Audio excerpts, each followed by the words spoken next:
Welcome back to VUDivulged, guys. I'm Acha Chambers. I'm Anthony Polkowski. And today we'll be going over some more, some current events that have been occurring. And the interview that took place between Tucker Carlson and Putin and the topics and controversies that have formed because of it. But which was expected. But we're going to be talking about two events that took place on Sunday and something that we're seeing a lot. It's something we've been seeing a lot more recently happening in America. Well, I guess it's been happening for a few years now. But that just be just random shootings taking place. Yeah, the random rise and the unfortunate rise in mass shootings. So before we get started, we would like to touch on two that took place in the last week. Yeah, it was Sunday, and the first one would be at the Kansas City parade. Chiefs won the game. They had their parade, and someone started shooting into the crowd. Most information on this is very, very little. All we know is one person was killed, 21 were wounded. It's still under investigation. So it's sad that many people were hurt, but more could have died, and happy no more did. But but it's still tragic that one person did lose their lives. When we got this, the police said they detained 3 people, and like I said, information. This just happened Sunday. Information is still a little iffy what all occurred, but I saw something they detained some juveniles, so people under the age. So that's might be a reason why more information has not been pushed out, that's a whole other can of worms to it. And like I said, there's not much for this one, honestly. It's just one of the things we're seeing more and more in America. And then the second shooting we want to quickly touch upon is the shooting at the mega church. Yes, it was the Lakewood Church, and it's in Houston, Texas, and it's a mega. It's it houses 16,000 people or something, or almost 17,000. It's that's a massive. I think that's cathedral level it is size. Huge. I've seen some pictures. It is huge, but basically, kind of the same thing. Someone walked in, wanted to do harm to innocents, and the person did shoot a person, but they got dropped pretty quickly by 2 off-duty cops, which thank goodness they were there, because like I said, in that big of an area, bodies would have hit the floor. And with it being a church, I wonder if it's, if it was an attack against. Well, information is still iffy on why this all went down. What was the motivation? There was a lot of shooters leave manifestos, and that takes some time before it's released to the public. Nothing has been stated yet, but all I know is that the AR, she had an AR-15. She or he, I think it was a trans person, and whatever. It's I don't want to get into all that. Just doesn't matter. They're the shooter. That shouldn't matter. We don't like saying the names of the shooters. Give them credit. As much as we try to avoid saying their names, because they do these things so that they can get their name out there and send whatever message they wanted to send. Right. So I think by saying their name, we're giving them what they want. I think we need to remember it more on the victims than the shooters. So we will definitely keep you all updated. Well, some people are thinking this is actually might be religious based, because I believe they said the gun, there was a Free Palestine thing on it, which not all saying that's crazy, but of course religious conflicts, which stems from the U.S. helping Israel. Saying it was a hatred motivated attack, and like I said, I think one person was wounded. Like I said, she got dropped pretty quickly by those 2 undercover cops, which thankfully they were off-duty cops. Thankfully they were attending church, and also sadly, her I think her son, she brought her 7-year-old son with her, the shooter, and the son got hit. They don't know if the cop shot him or what occurred, but the kid was hit, which then it's why? Why was the kid there? Did she purposely have him there? I don't make him walk. I know the season one things. I don't know. Maybe sometimes these attackers use children as human shields. So that way, when the cops come, they'll hold the kid out in front because they know the cops aren't going to shoot if there's a child in the way. Maybe, like you said, maybe to watch, maybe to inspire him to one day also. There's a million reasons I can think of why you would bring, why an attacker would bring a child, knowing that this was going to occur.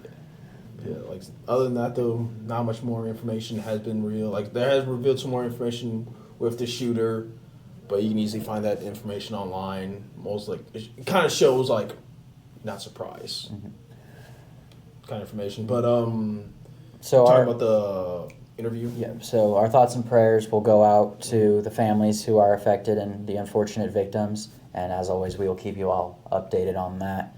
But we also want to talk today about the interview between Tucker Carlson and Putin, because that has, with what was said during the interview, that has stirred up some controversy. So one topic that was brought up was Putin said that Elon Musk is a very powerful man, and a lot of people were concerned about that, as it's like, hold on, why is a private businessman, why does a private businessman have all this power and is in control of, Twitter, now known as X, right? He's in control. So does that mean he can control free speech? Though many say that Elon has actually been very... That's what a lot of people say. Like he's he a lot actually, more open. Yeah, a lot of it said that when he first took Twitter, he laid off a lot of the staff, and when asked, and in an interview, when he was asked, well, why did you lay all those people off, and he stated that, well, if you're not trying to censor everything, you don't really need all that much people. No. And so some people are saying it's made up. Some are saying that now he's liberating Twitter, and free speech is truly being free speech, because it's a lot of people say, well, you shouldn't spread hate messages online, but also people say, well, free speech is free speech. It's kind of random why Putin brought up Musk. And that was also another concern. Once again, because does that mean that the private Elon Musk or other private businessmen have more control in this country than people think? That's what a lot of people are concerned about. And this is a topic for another day, but what a lot of people in this country don't know is, like, a lot of our critical infrastructure, like water treatment plants, power plants, they're not owned by the government. About 80% is actually owned by the private sector. That's a topic we should definitely cover in a future episode. So like ambulance, those are usually private companies that own those. The hospitals, hospitals are vast majority are privately owned hospitals. Yeah, but also I think I watched it the first hour or so.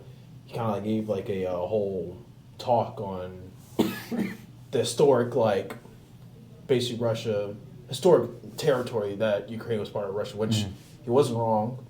Does that make it justified for you to declare war on it? I don't believe so, but Ukraine was not Ukrainian. That was part of Russia for a very long, for 1,000 years, for a very long time. Yeah. And that's what he's kind of using as one of his justified reasons that this is our territory. And one thing that, when you brought up the Ukraine, one thing that I heard during the interview that was quite shocking, granted, I don't know how much truth there is behind this statement, but Putin said that when Tucker Carlson asked him, well, why don't we just settle for peace? Putin said, we've had a peace agreement for the last several months, but no one has said anything. No one wants to talk. So, on the, it's weird to say, but Putin is a smart man, right? To be in power for that long. To be in the power that long and have the control over his country that he does, you have to be, smart. That doesn't mean he's good. Doesn't mean I agree with what he's saying, right? But you can't run a country by being an idiot.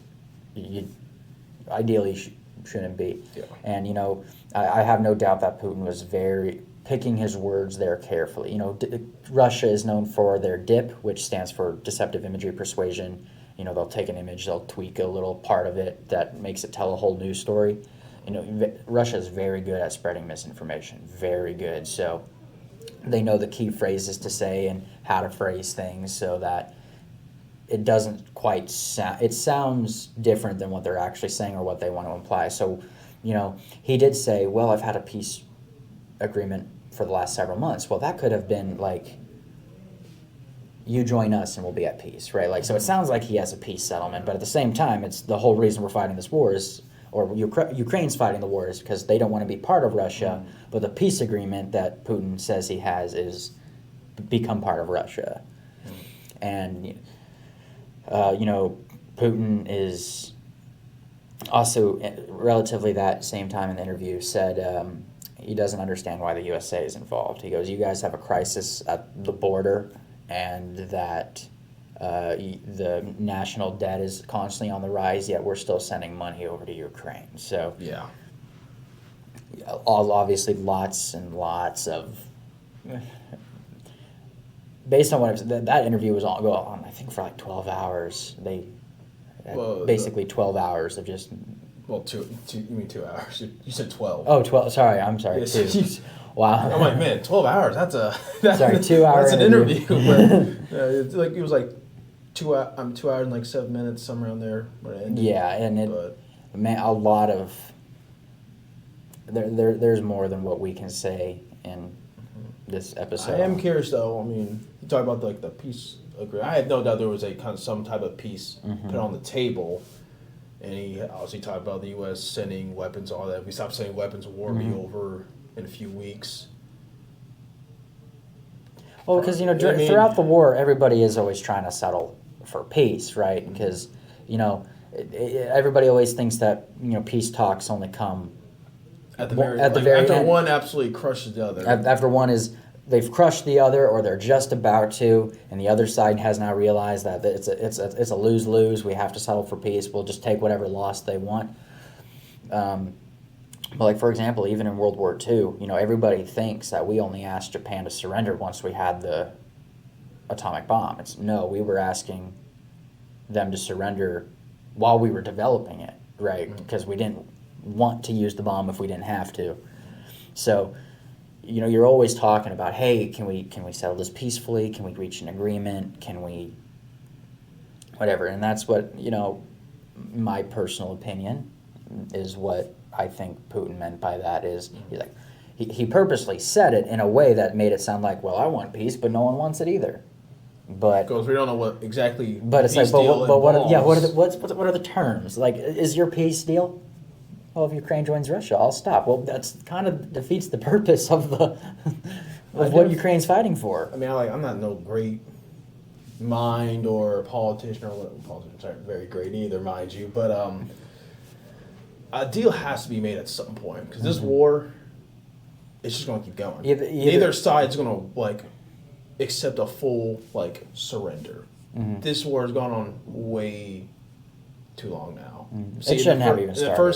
Yeah, of course. But like the first few months, I could see some kind of deal being made that maybe one favored one side. But now, both have put in so much blood into this conflict. Neither of them are willing to accept a total... Yeah, and I think, you know, because Russia has lost... I was even shocked with how terribly Russia is conducting the war.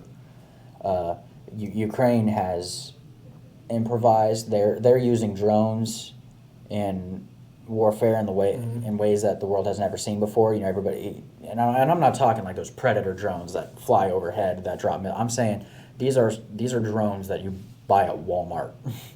Yeah. And they're using them to take out tanks, like, because Russia has a lot of